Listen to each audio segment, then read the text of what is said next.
ته یې وار مخ ښکاره کړه خیرات وغې درکړمه چې ته څونه خیرات ارجګر وروره خیرات وکړه مجبوره یم دارنګه موت خیراتونه نو نسته مړه د ښې سپینکۍ پښې دي ته مخ ښکاره کړه چې مخ ته څرنګه ده وروره په دغه نظر مه راته ګوره خاوند مه ناجوړ دی له مجبورۍ راوتل کېم ښه ښه دغه خاوند نو زیات مري د بل خاوند باندې بس وسلې کوه زه درته یم نو خیرات خو نشې راکولی په بې عزته نظر هم راته ګورې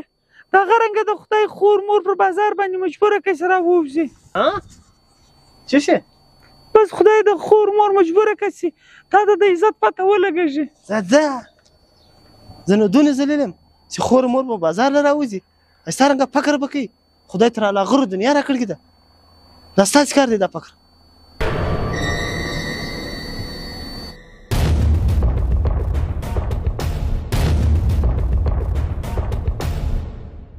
ښه دي اوبه راکړه هلک مې ډېره بد وچ دی سړی ډاکټران ویل اوبه مه ورکوه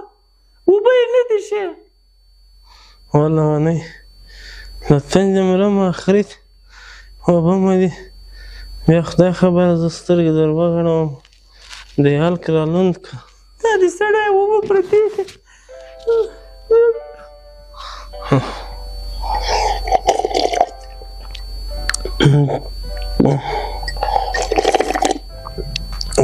بس خوند نه کوي علامه الوه ګونځي ته دې چم وکړه ورسره چاته وایه چې وار مو ډاکټر ته مو ښکاره کړي زیاته مو دردونه تر اوسه ووتل سړی زه چاته وایم دا زما وروڼه اوس وس لري ستا یو چې دا ستا وروڼه هغوغې نفس پر در وخاندې خورا زیاته کسان څه تر اوسه وتلي دي زه چا له ورسم چاته وایم ښه دي ناامید خبرې مه کوه روز هغې کلی دی بازار دی مسلمانان دي یوه ته لاس ونیسئ څه خارې به درکړي ډاکټره به مو ورښکاره کړي هله دردوه مه په مځکه ټیک نه کړې مړه هله زر کوه چا مه وکړه ای خدای سړی موږ کله چې اوس د کوره وتلي اوسه چاته څرنګه وایم ته مه ژاړه ماما ورواوسه یو کشنی د کلي هغه د سړک پر کلي را وګرځېدلی بازار له وروځه څه خارې پیدا کړه له دردو مو کوت نه کړي ډاکټر له مو یوسه سړی مجبوري د خود په سم څه وکړه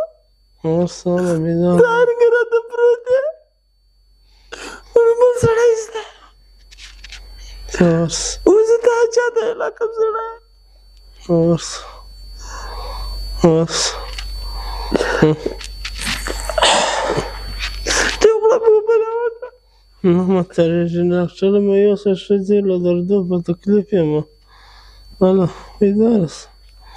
ای خدای هایده څنګه بیماري پوره مسله ده که نه د کروړه او جایداد به ولاړئ علاج به نه وسوي ای قادره خدای